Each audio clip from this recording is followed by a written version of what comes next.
우리 소일문답 강의 14번째 시간으로 우리 죄의 종류라는 제목으로 함께 말씀의 은혜를 나누고자 합니다. 식후에 졸음이 올 수 있기 때문에 서로 이렇게 인사하겠습니다. 사랑합니다. 네, 사랑하지 않는군요. 다시 사랑을 듬뿍 담아서 한 번 더 인사하겠습니다. 사랑합니다. 네, 오늘도 하나님의 사랑과 축복이 넘치는 이 복된 예배 되기를 주님의 이름으로 축복합니다. 우리는 지난 시간에 어떻게 아담의 죄가 모든 인류에게 전가되는가, 바로 죄의 전가에 대해서 함께 말씀을 살펴보았습니다. 그리고 오늘 이 시간에는 타락한 인간이 짓는 죄의 종류에 대해서 이제 죄의 전가를 이어서 죄의 종류에 대해서 함께 말씀을 살펴보려고 합니다. 소유리문답 제18문을 보면 이렇게 되어 있습니다. 사람이 타락한 지위에서 죄 되는 것이 무엇인가? 이렇게 질문하고 있는데 이 질문에 대해서 이렇게 답합니다. 사람이 타락한 지위에서 죄 되는 것은 아담의 첫 범죄에 유죄한 것과 근본 의가 없는 것과 온 성품이 부패한 것인데 이것을 보통으로 원죄라 하는 것이요 아울러 원죄로 말미암아 나오는 모든 죄다라고 그렇게 답을 하고 있습니다. 그러니까 타락한 인간은 죄를 짓고 살아가는데 그 죄가 무엇이냐? 원죄와 자범죄다라고 그렇게 쉽게 풀어 이야기를 할 수가 있는 겁니다. 이것을 통해서 우리가 알게 되는 사실이 있습니다. 그것은 인간이 타락한 이후에 갖게 되는 죄의 종류가 바로 두 가지인데 원죄와 자범죄이다라는 것을 알게 되는 것이죠. 자, 그러면 조금 더 구체적으로 우리가 첫 번째로 살펴볼 것이 무엇이냐면 죄의 종류입니다. 죄의 종류가 어떤 것이 있다고요? 예, 조금 전에 제가 두 번을 반복해서 말씀드렸는데 죄의 종류가 무엇이라고요? 네, 맞습니다. 원죄와 자범죄. 아마 신앙생활을 아마 저보다 더 오래 하신 우리 권사님, 장로님, 위사님들이 계실 거예요. 그러면 아마 이 원죄와 자범죄에 대해서는 아마 귀에 딱지가 앉을 정도로 굉장히 많이 들으셨을 것 같아요. 타락한 이후에 인간이 갖게 되는 죄의 종류는 원죄와 자범죄로 그렇게 딱 나누어집니다. 인간이 태어날 때부터 갖고 태어나는 죄는 무슨 죄입니까? 네, 원죄. 그러니까 이 원죄는 무엇이냐면 죄에 오염되어진 우리의 본성, 죄로 오염되어진 우리의 본성이 바로 원죄입니다. 그리고 그 오염되어진 이 죄성을 가지고 살아가면서 스스로 짓게 되는 죄는 이 무엇일까요? 자범죄입니다. 여러분, 이 문제를요 좀 바르게 이해하는 것이 굉장히 중요합니다. 이해를 돕기 위해서 이 원죄와 자범죄를 나무에 비유하자면요, 원죄는 만약 사과나무에 비유를 해봅시다. 그러면 이 원죄는 사과를 맺게 하는 사과나무의 성질을 말하는 거예요. 그러니까 사과나무 자체를 이야기하는 거고, 그러면 자범죄는 무엇을 의미할까요? 나무로 따지면 사과나무가 이렇게 계절에 따라서 잘 자라고 나면 뭐가 맺혀요? 어떤 열매가 맺혀요? 복숭아, 사과가 열리죠? 그렇게 대답하시라고. 사과 열매. 그러니까 이 사과는 뭐예요? 자범죄라는 거죠. 그러니까 이 나무 원죄라는 나무 줄기에서 때가 되면 자연스럽게 어떤 열매가 맺혀요? 사과라는 열매가 맺으니까 이 사과는 자범죄에 비유해 볼 수가 있는 거예요. 나무는 나무의 특성을 가지고 있기 때문에 자연적으로 열매를 맺는 특성을 가지고 있는 것처럼 원죄를 가지고 있는 인간은 자연스럽게 자범죄를 열매로 맺게 된다라는 것을 이야기해 주는 겁니다. 여러분, 나라는 이 인간 자체가요 죄의 열매를 맺을 수밖에 없는 죄의 성질을 갖고 태어난 것입니다. 여러분, 이거 여러분들 인정하세요? 여러분들 모두는 이 죄를 지을 수밖에 없는 죄성을 가지고 태어났음을 여러분 인정하십니까? 아멘. 우리는 죄성을 가지고 태어났어요. 그래서 죄라는 열매를 맺게 되는 겁니다. 만약 모든 인류가 그렇다면요, 태어난 지 하루밖에 안 된 이 갓난 아기에게는 여러분 어떤 죄가 있을까요? 이제 갓 태어났는데, 갓 태어난 이 아기도 원죄를 가지고 있습니다. 여러분 갓난 아기이기 때문에 자범죄를 지을 수 있습니까, 없습니까? 갓난 아기, 갓 태어난 갓난 아기는 자범죄를 지을 수 있어요, 없어요?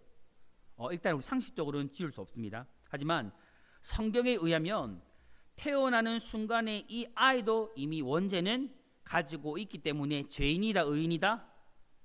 죄인이다라는 거예요. 그래서 이 죄성을 가지고 있기 때문에 이 아이는 자라면서 엄마 아빠에게 때를 써요, 안 써요? 때를 써요. 짜증을 내요, 안 내요? 화를 내요, 안 내요? 형제가 있으면 싸워요, 안 싸워요? 싸워요. 왜요? 죄성을 가지고 있기 때문입니다. 그리고 자라면서 더 큰 죄의 열매를 맺으며 살아가게 되는 겁니다. 자, 두 번째, 죄의 결과예요. 그러면 원죄, 죄를 지을 수밖에 없는 본성을 가지고 태어난 그 인간이 원죄로 인해서 자범죄라는 열매를 맺어요. 그런 이 사람은요, 죄의 결과가 있어요. 죄는 항상 무엇이 따라와요? 결과가 따라오는 거죠. 이 죄의 결과는 크게 세 가지인데요. 죄책, 원의의 상실, 그리고 본성 전체의 부패입니다. 이 세 가지가 따라와요. 아담이 타락한 결과로 이 원죄를 짓게 되었고, 또 원죄의 결과로서 우리가 잃어버리게 된 것이 있는데, 그게 뭐냐면 죄책이에요. 죄책. 죄에 대한 책임을 지게 된 거예요. 그리고 본래에 우리가 태어나면서 가지고 태어난 그 의로움을 상실해 버린 거예요. 그리고 인간의 본성 전체가 부패해 버린 이런 세 가지의 결과를 가져오게 되어진 겁니다. 그런데 잃어버리는 것에서 끝나는 것이 아닙니다, 여러분. 우리는 단순히 이 세 가지를 잃어버리는 것으로 끝나는 게 아니에요.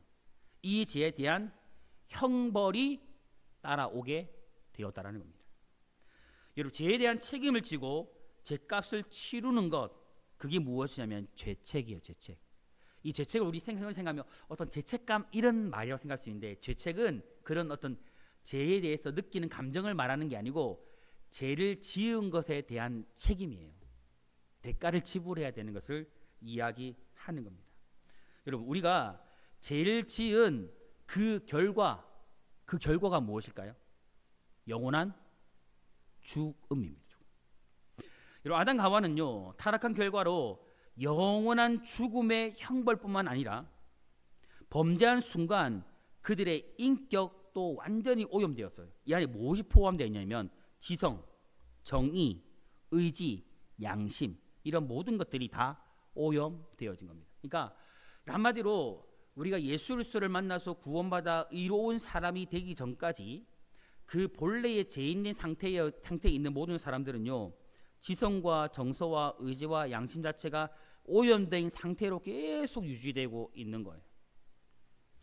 타락하기 이전까지 아담은 여러분 자신이 옷을 입고 있었습니까? 벗고 있었습니까? 다시 물어봐야겠다.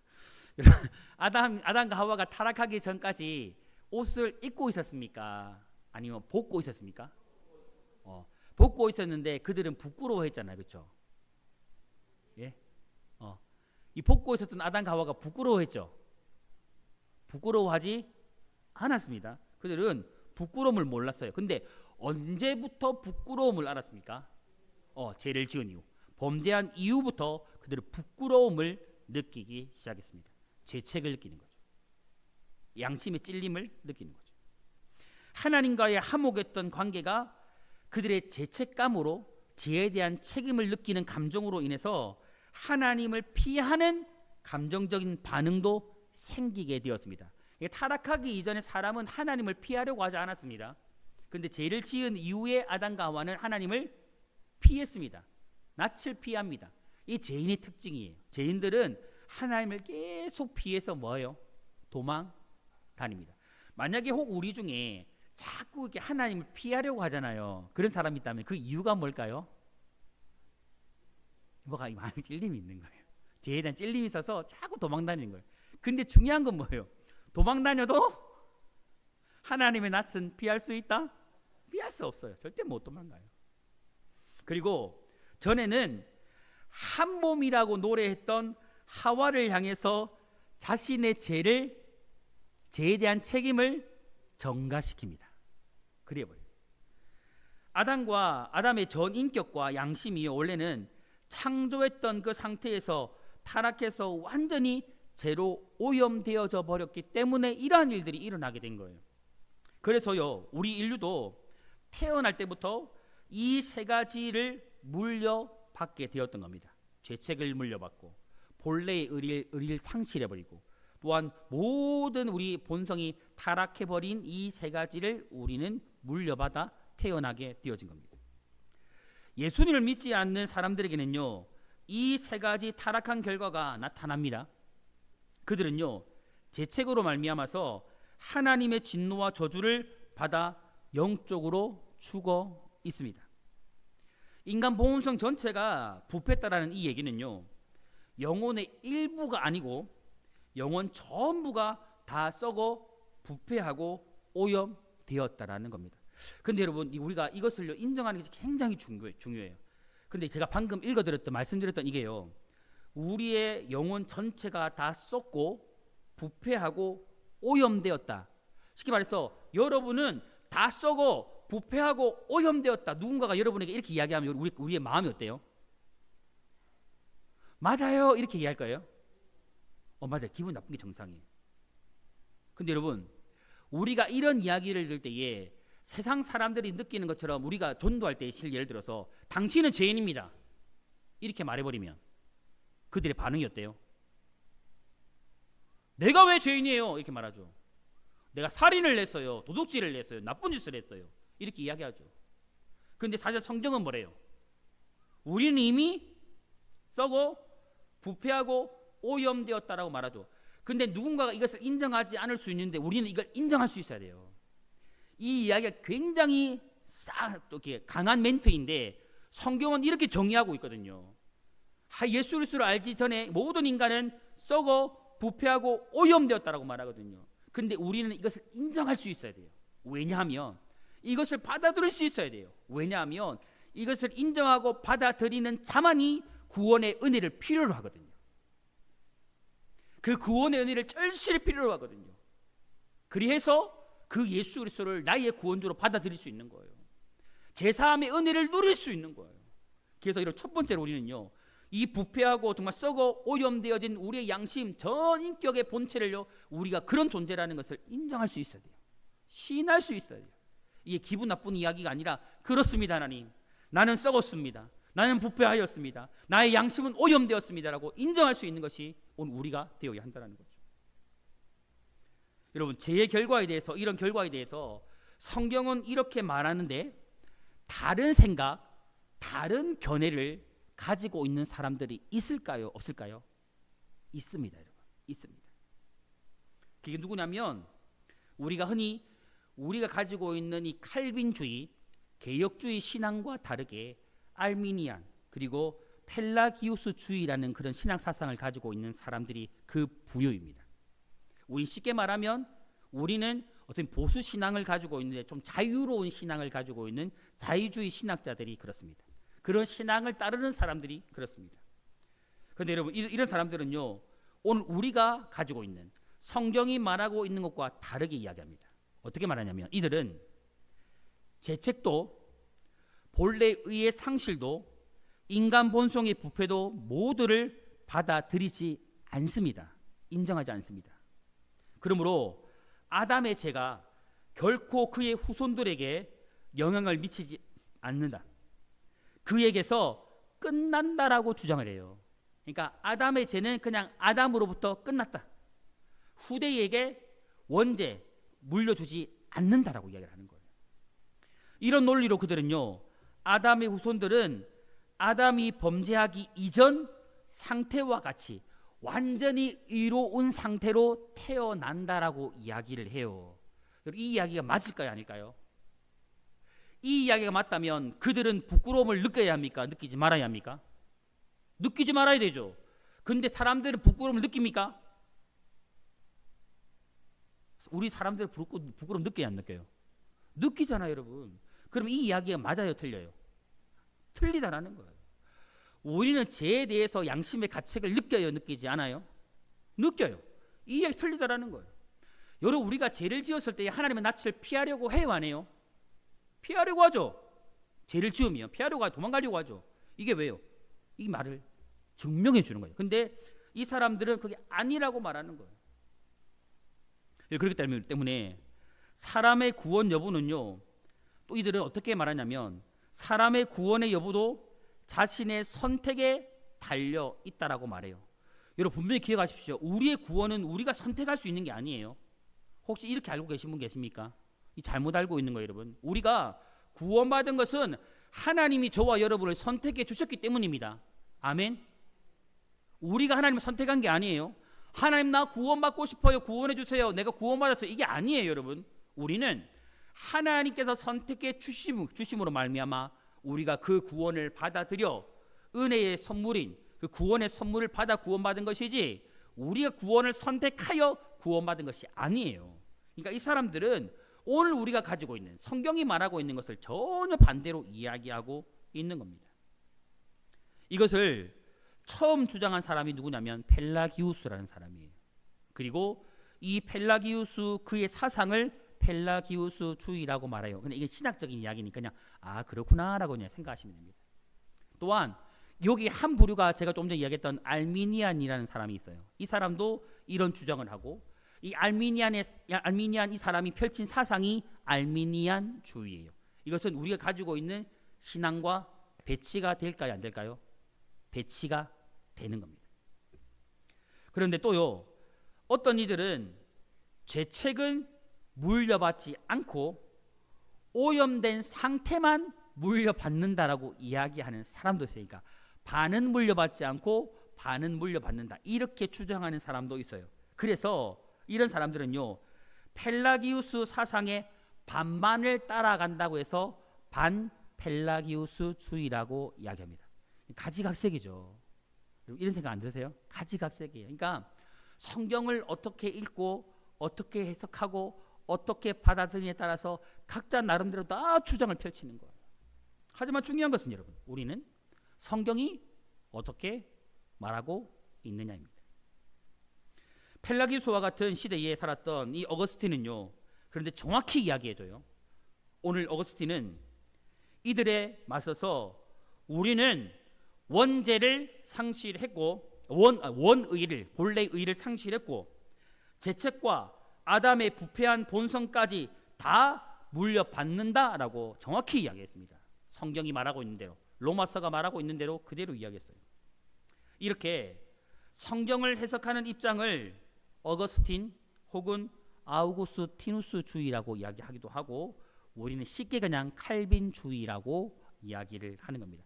여러분, 우리 장로교 합동 측은 어떤 신앙을 가지고 있느냐? 칼빈주의 신학을 따르는 겁니다. 개혁주의 신앙을 따르는 거예요. 아멘. 들어보셨죠? 다른 거 따라가면 돼, 안 돼요? 안 됩니다. 우리는 그냥 보수 신앙입니다. 칼빈주의를 따르고 개혁주의 신앙, 성경 중심의 신앙을 따라가는 겁니다. 그렇다면 여러분, 성경은요, 어떤 주장을 지지하고 있을까요? 펠라기우스? 아니면 알미니아? 아니면 칼빈주의? 어느 것을 성경은 지지할까요?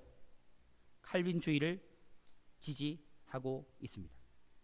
에베소서 2장 1절부터 3절까지의 말씀을 보면요, 우리는 성경이 어떤 주장을 지지하고 있는지를 확인할 수 있어요. 그 말씀 제가 읽어드릴게요. 그는 허물과 죄로 죽었던, 예수님이 죄와 허물로 우린 죽었어요. 완전 불포해 죽었어요. 죽었던 너희를 살리셨다. 죽지 않았다면 살리지 않으셨겠죠. 그때의 너희는 그 가운데 행하며, 제 가운데 행하며 이 세상 풍조를 따르고 공중의 권세 잡은 자를 따랐으니 곧 지금 불순종의 아들들 가운데서 역사하는 이 영이라. 전에는 우리도 다 그 가운데서 우리 육체의 욕심을 따라 지내며 육체와 마음에 원하는 것을 하여 다른 이들과 같이 본질상 진노의 자녀이었더니. 이런 뭐라고 말해요? 우리는 죄로 죽었다라는 거예요. 완전히 부패하고 타락해서 본질상 하나님의 진노의 자녀였다라고 성경은 너무나 정확하게 밝혀주고 있다는 거죠. 인간의 타락에 대한 중요한 말씀입니다. 이 말씀은. 이 본문은 예수님을 믿지 않는 사람의 상태를요 아주 포괄적으로 그려주고 있습니다. 여러분 본문에서 방금 읽었던 본문에서 그는 누구예요? 그는 누굴까요? 예수님. 성경은 우리가 예수님을 믿기 이전의 상태를 죄로 인해 죽은 상태라고 정확히 말해주고 있어요. 여기서 죽음은 육체적인 죽음일까요? 영적인 죽음일까요? 영적인 죽음입니다. 여러분 사망은 두 가지의 사망이 있습니다. 첫째 사망 그리고 둘째 사망. 첫째 사망은 무엇입니까? 우리 육체에서 영혼이 떠나는 것이 첫째 사망이에요. 둘째 사망은 무엇입니까?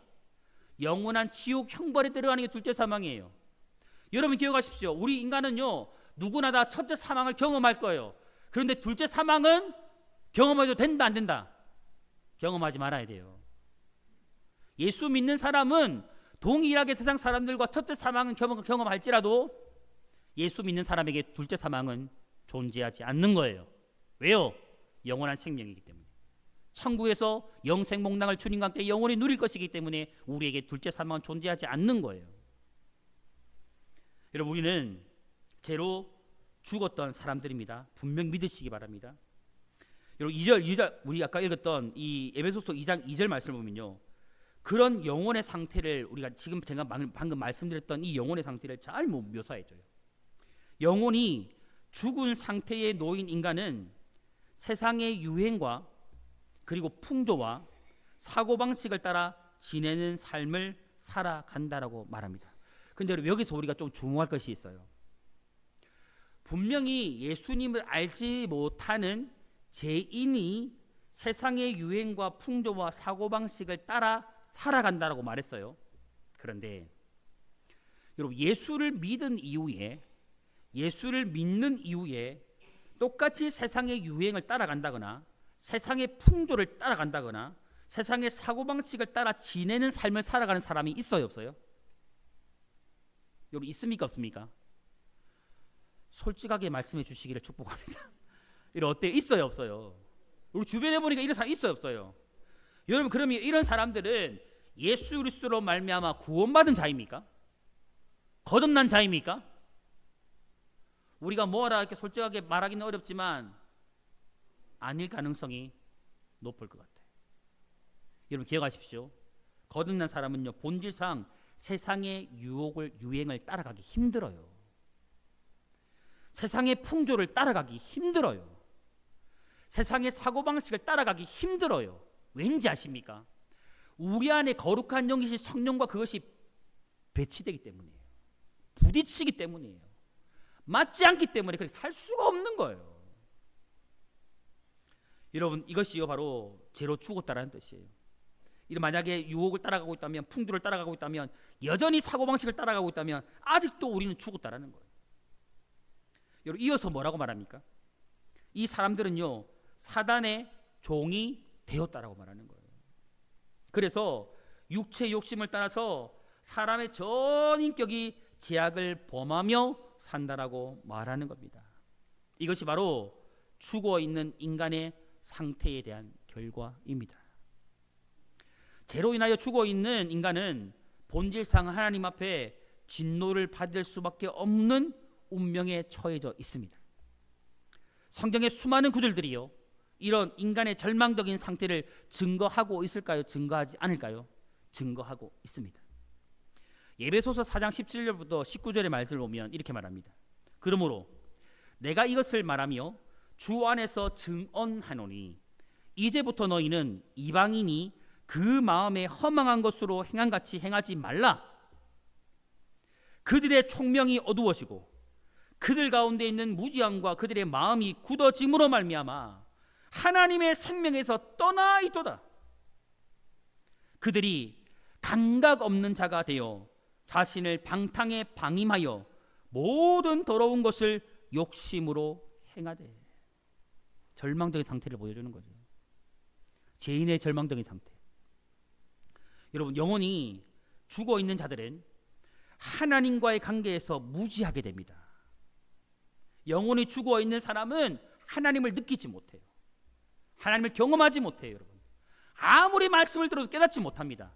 그래서 변화가 안 일어나는 거예요. 마음이 굳어지고 하나님과의 관계에 대해서 죽었고 무감각하게 되는 거예요. 예수를 믿지 않는 사람들이요, 모두 악한 사람일까요? 사실상 죄인이죠. 근데 여러분, 우리가 단정지어 세상에 예수를 믿지 않는 모든 사람들이 죄인이라고 말할 수 있습니까? 너는 악하다라고 말할 수 있습니까? 아니죠, 여러분. 그들이 모두 잔악무도한 사람이라고 여러분 말할 수 있습니까? 아니에요. 여러분, 예수 믿지 않는 사람들이 모두 악한 사람이라고 말하는 것은요, 그들 모두가 다 잔악무도한 사람이라고 의미하는 게 아니에요. 그런 말이 아니에요. 그들에게는요, 하나님을 아는, 진리를 아는 지식이 사라졌을 뿐이에요. 그래서 죄 가운데 살아갈 뿐이에요. 그렇다면 하나님을 아는 지식은 여러분, 공부를 많이 하면, 성경을 많이 알면, 성경을 많이 배우면 하나님을 아는 지식은 생기죠. 할렐루야. 질문이 무섭죠? 잘못 대답하면 막 큰일 날 것 같죠? 어때요, 여러분? 우리가 공부를 많이 하면, 실제 예를 들어 성경 공부를 많이 하면, 말씀을 많이 읽고 말씀을 내가 많이 알면 하나님을 아는 지식이 생길까요? 아닙니다, 여러분.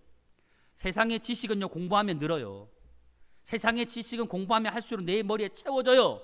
하지만 하나님의 지식은요, 그냥 우리가 공부한다고 해서 채워지는 게 아니에요. 왠지 아십니까? 영적인 것이기 때문에 그렇습니다. 영적인 것은 여러분, 단순히 배운다고 듣는다고 해서 채워지는 게 아니에요. 아니에요. 여러분은 한밤중에요, 예수님을 찾아간 니고데모의 이야기를 잘 알 겁니다. 우리는 니고데모를 통해서 잘 알 수 있어요, 이 사실을요. 그는요, 이스라엘의 최고의 율법학자였거든. 최고의 학자였거든요.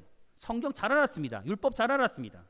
하지만 그는 예수님의 말씀하시는 그 말씀을 깨달았습니까? 깨닫지 못했습니까? 깨닫지 못했습니다. 전혀 깨닫지 못했습니다. 이스라엘 최고의 지성이었지만 하나님을 아는 지식, 영적인 문제에 대해서는 그는 무지했던 거예요. 왜 하나님의 말씀을 들으면서도, 예수님이 친히 전하는 말씀을 들으면서도 그가 왜 깨닫지 못했느냐? 영적으로 무지했기 때문이에요. 영적으로 가리워지면, 영적인 것은 영적으로 풀지 않으면 알 수 없기 때문에 그가 예수님의 말씀을 알아들을 수 없었던 겁니다. 사마리아의 우물가의 여인도요, 마찬가지죠. 사실 이 두 사람은 학식적으로 따지면 큰 차이가 있지만 영적으로 보면 마찬가지예요. 지식이 있든지 지식이 없든지 여러분, 하나님의 말씀은 영적으로만 풀이되어지고 영적으로만 깨닫고 영적으로만 알아들을 수 있는 거예요. 쉽게 말했어요, 거듭나지 않는 영혼의 이성을 가지고서는, 우리의 영혼이 거듭나지 않고서는 결코 하나님을 알 수 없습니다. 여러분, 왜 사람들이 여러분 하나님을 알 수 없을까요? 왜 하나님을 그토록 믿으라고, 예수 그리스도를 믿어 구원받으라고 말하지만 왜 그들이 그토록 믿지 않고 거부할까요? 바로 이거예요, 여러분. 우리의 이성이요, 우리의 생각이요, 우리의 마음이요, 거듭나지 않으면 결코 하나님을 믿을 수 없거든요. 그분을 알 수 없거든요. 하나님의 말씀은요, 죄로 인하여서 인간의 모든 것이 타락하여 완전히 부패하였음을, 이러한 사실들을 통해서 너무나도 분명하게 우리에게 증거해주고 있는 겁니다. 그리고 이렇게 타락하여 완전히 부패한 인간은 세상의 지식으로, 단순히 성경을 많이 아는 것으로 부패한 인간의 상태에서 벗어날 수 있다, 없다? 없다. 없다라는 거예요. 완전히 부패한 인간의 상태에서 벗어나는 유일한 길은 무엇이냐면, 타락한 우리의 죄의 문제를 해결하고 우리가 회복되어 다시 살 수 있는 유일한 방법은 무엇이냐면 예수 그리스도로 인하여서 거듭나는 것 길밖에 없습니다. 거듭나는 길밖에 없습니다. 거듭난 사람은요, 지성과 정서와 의지와 양심이 거룩하여짐으로 말미암아 하나님을 알게 됩니다. 하나님을 알게 돼요. 진리를 깨달아 알게 되는 겁니다. 하나님을 느끼게 되는 겁니다. 여러분, 믿으셔야 됩니다. 진리를 깨달아 알게 되면요, 우리가 거듭나서 진실로 주님의 말씀을 깨닫게 되면 그 깨닫게 되어진 그 말씀은 우리의 삶에 들어와 우리의 삶을 자연스럽게 변화시킵니다. 내가 변화되고 싶어서 변하는 게 아니고 진리의 말씀이 진리의 말씀으로 내 영혼 가운데 채워지면 그 진리의 말씀이 살아서 내 삶을 변화시키는 거예요. 내가 변화되고 싶다고 변화되는 게 아니에요. 하나님이 그렇게 하는 거예요. 오늘 이런 은혜 역사가 정말 우리 가운데 일어나기를 주님의 이름으로 축복합니다. 세 번째로 여러분, 적용인데 죄로 인하여 죽은 인간에게 정말 필요한 것이 무엇이냐 하는 거예요. 죄로 인하여 죽은 우리 모든 사람들에게 정말 필요한 것이 무엇일까? 우리에게 필요한 것이 무엇일까 여러분? 저에게 정말 필요하고 여러분에게 필요하고 이 세상에 아직 예수 그리스도를 알지 못하는 모든 사람들에게 정말 필요한 게 무엇일까요? 그게 바로 중생입니다. 중생. 거듭나는 것. 그게 필요합니다. 예수 그리스도로 말미암아 거듭나는 것. 이게 모든 사람들에게 필요해요. 여러분 이런 질문 한번 해볼까요? 여러분 거듭났습니까? 거듭나신 분들 아멘 해보세요. 여러분 거듭나셨습니까? 안 하시는 분들은 거듭나지 않으신 겁니까? 우리 거듭나야 됩니다 여러분. 정말 거듭나야 돼요. 하나님의 전적인 은혜로 다시 태어나는 사건이 없이는요, 거듭남의 사건이 없이는요, 다시 태어나는 중생의 사건이 없이는요, 우리 영혼은 결코 하나님을 알고 싶어도 알 수 없어요. 또한 그분의 말씀을 깨닫고 싶어도 깨달을 수가 없어요. 그래서 순종하고 싶어도 순종할 수 없는 거예요. 그래서 정말 우리에게 일어나야 하는 일은 무엇이냐면, 죄인된 우리 인간들에게 정말 일어나야 될 일이 무엇이냐면 거듭남의 역사예요. 모든 사람에게는요, 죽었던 영혼이 다시 살아나는 일, 정말 회복되는 일, 정말 부활의 주님, 나의 죄를 위해서 십자가에 죽으시고 3일 만에 부활하신 그 주님을 만나서 그분이 성령으로 말미암아 내 영혼을 완전히 거듭나게 하시는 그 역사를 오늘 우리에게 일어나야 되는 거예요. 이 사건이 여러분 어떻게 일어납니까? 어떻게 일어날 수 있을까 여러분? 하나님께서 성령의 능력으로 우리의 영혼을 살려주시는 새 창조가 우리 안에 이루어질 때 거듭남의 역사가 일어나는 거예요. 쉽게 말하면 성령이 우리에게 찾아오셔서 우리를 새롭게 할 그때입니다. 그래서 우리가 기도할 때 무엇을 구하는 거예요? 성령을 구하는 겁니다.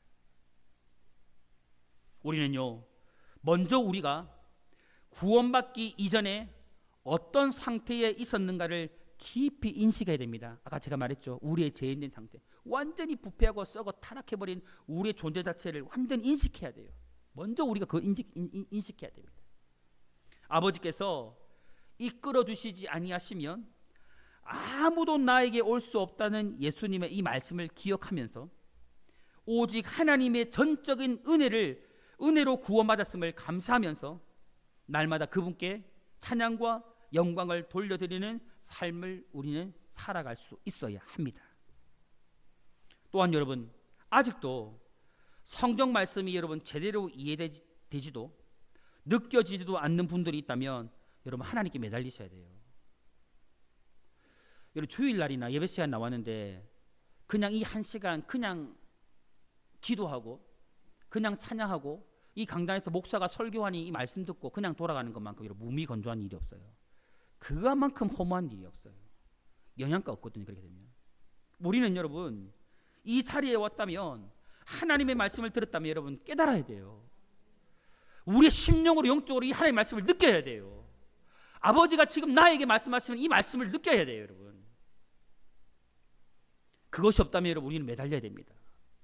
기도하셔야 돼요. 여러분 우리의 어떠한 노력이 아니라 오직 하나님께서 거듭나게 해주시 아니하시면 결코 하나님의 말씀을 깨닫거나 이해하거나 순종할 수 없기 때문에 그리할 수 있도록 하나님 내가 주님의 말씀을 들을 때에 이 말씀을 깊이 깨달아 알 수 있도록 이 말씀이 내 삶 가운데 채워져서 그 말씀이 내 삶을 이끌어갈 수 있도록 역사해달라고 여러분 하나님께 매달리셔야 되고 기도해야 되는 거예요. 여러분 그러므로 성령님께서 나에게 오셔서 거듭나게 해주시는 이 구원의 은혜를 주시기를 사모하며 우리 모든 성도님들이 날마다 기도할 수 있기를 바랍니다.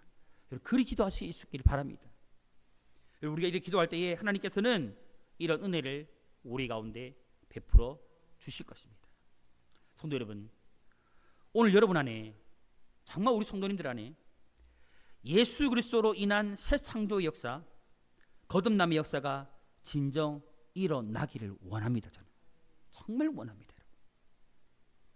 여러분, 이 질문의 답은요, 방금 드렸던 이 말씀은요, 오늘 나의 삶을 보면 내가 정말 거듭났나? 내 안에 정말 새 창조 역사가 일어났냐? 아니냐는 여러분 한번 내 삶을 돌아보면 알 수 있어요. 어떤 것을 통해 알 수 있느냐면, 나의 제약된 생각, 마음, 양심, 행실이 변했다면, 변화된 삶을 살아가고 있다면 우리는 새 창조 역사, 거듭남의 역사가 우리 안에 일어난 거예요. 여러분이 지금 여러분의 생각이 변했고, 예수 만난 이후에, 내가 신앙생활한 이후에 여러분의 생각이 변했다면, 여러분의 마음가짐이 변했다면, 여러분의 양심이 변했다면, 여러분의 행실이 변했다면 여러분 안에 이미 새 창조 역사가 일어난 거예요. 거듭남의 역사가 일어난 거예요. 하지만 교회에 나오고 신앙생활을 하면서도 여전히 하나님보다 세상이 중요하다면, 하나님의 사역보다 세상의 일이 더 중요하게 여겨지고 그것이 먼저라면, 하나님께서 주를 위해 사용하라고 나에게 맡겨진 물질, 시간, 능력, 달란트, 은사, 이 모든 것들이 정말 아직도 내 것이라고 느껴진다면, 그래서 물질, 시간, 능력, 헌신을 하나님께 드리는 것이 아깝다면, 나의 생각, 마음, 양심, 행실이 변하지도 않았는데 변했다라고 느끼고 있다면, 그런 착각 속에 우리가 살아가고 있다면 그 사람은요, 모두가 다 새 창조의 역사, 거듭남의 역사가 필요한 사람들이에요. 여러분, 우리는 그 누구라도 우리의 실상을 여러분 하나님 앞에 속일 수 없어요. 우리는 우리의 존재 자체를 하나님 앞에 있는 그대로 인정하고 주님 앞에 나아가서 여러분 은혜를 구해야 돼요. 그게 우리가 사는 길이에요. 그게 우리가 이 땅을 살아가는 동안에 하나님의 은혜를 누리며 살아가는 길이에요. 완전히 부패하고 타락한 우리의 인간 자체가요, 완전히 변화되어서 하나님이 기뻐하시는 그런 삶들을 살아갈 수 있는 유일한 길이에요. 여러분, 우린 주의 은혜 구해야 돼요. 말씀을 정리하려고 합니다. 사랑하는 성도 여러분, 완전히 부패하고 타락한 인간, 우리 모두에게 필요한 것은요, 다른 것이 아니에요. 이 세상의 것이 아닙니다. 여러분, 우리에게 정말 필요한 것은요, 구원의 복음이에요. 하나님의 말씀이에요. 그리고 거듭남의 은혜예요. 여러분, 정말 저는 그런 고민을 가끔 해보거든요. 목사인 저도 주의 일을 하고 있지만 혹여나 내가 정말 내 사명과 내 생을 마쳤을 때에 정말 주님 품 안에서 저 천국에 혹 이르지 못하진 않을까라는 두려움이 저에게도 있어요. 여러분. 여러분의 그런 거 없습니까? 여러분, 솔직히 없어요? 있어야 돼요. 여러분. 우리는요, 거듭나야 되거든요. 이것이 없으면 여러분, 우리는 주님 보지 못합니다. 우리에게 여러분 온전히 거듭남의 역사가 일어나지 않으면, 우리에게 분명한 구원의 역사가 일어나지 않으면 그 누구도 우리 주님 만나지 못해요. 여러분 정말 여러분 안에 정말 지금이라도 이 거듭남에 대한, 이 중생에 대한 정말 구원의 은혜에 대한 간절함이 일어났으면 좋겠습니다. 정말 완전히 부패하고 타락한 우리에게 정말 하나님의 나라에 들어갈 수 있는 그 완전한 믿음이 여러분 안에 정말 이루어졌으면 좋겠습니다. 마태복음 16장 26절 27절에요, 이런 말씀이 나와요. 사람이 만일 온 천하를 얻고도 제 목숨을 잃으면 무엇이 유익하리요? 사람이 무엇을 주고 제 목숨과 바꾸겠느냐? 여러분의 영혼을 돈으로 바꿀 수 있어요? 이 세상 명예로 바꿀 수 있습니까?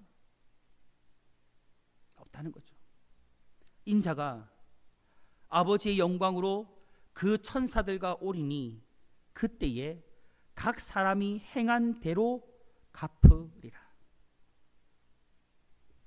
성령으로 심은 자에게는 영생을 걷게 하실 거예요. 육체를 심은 자에게는 육체로 영원한 심판으로 열매를 맺게 하실 거예요. 이건 하나님의 말씀이거든요, 여러분. 거듭나지 못한 우리의 부패한 재성을 가지고 이 세상의 욕심, 물질의 욕심, 자신의 잘못된 행실에 매여서 살다가 끝내 행한 대로 보응하시는 하나님의 심판의 결과로 영생을 얻지 못한다라면 여러분 이것만큼 비참한 게 없어요. 여러분 기억하십시오. 자신의 모든 보화를 다 팔아가지고 이 보화가 있는 자신의 모든 재산을 팔아서 보화가 있는 그 밭을 산 한 사람의 비유를 꼭 기억하십시오, 여러분. 천국은 그런 겁니다. 구원은 그런 겁니다. 구원의 은혜는 그런 거예요, 여러분. 여러분 영생은요, 구원은요, 나의 모든 것을 다 바쳐서라도 사야 되는 거예요. 이것을 꼭 쥐고 있다가 이 세상의 것에 내가 얽매여 있다가 정말 내가 받아야 될, 정말 하나님이 내게 예배해 놓으신 이 영생을 잃어버린다면 여러분 이것만큼 비참한 인생이 없는 거예요. 여러분 기억하십시오. 오늘 우리에게 정말 필요한 은혜는 새 창조의 역사예요. 거듭남의 은혜입니다. 오늘 우리 모든 성도님들이 그 누구라도 원죄와 자범죄에서 자유할 수 없는 우리 인간이, 그런 우리 모두에게 필요한 것이 이 중생과 거듭남의 은혜임을 여러분 기억하시고 날마다 이 은혜를 구하면서 여러분 안에 참된 영생과 구원의 은혜가 완전히 이루어지기를 축복합니다. 그리하여서 하루하루를 어떤 제 가운데서 불안하게 살아가는 인생이 아니고 확실한 저 천국 영생의 소망을 가지고 날마다 기쁨과 은혜 가운데서 주님과 동행하며 살아가는 그런 복된 삶, 그런 모든 복된 삶들을 우리 성도님들이 살아가게 되기를 주님의 이름으로 축복합니다.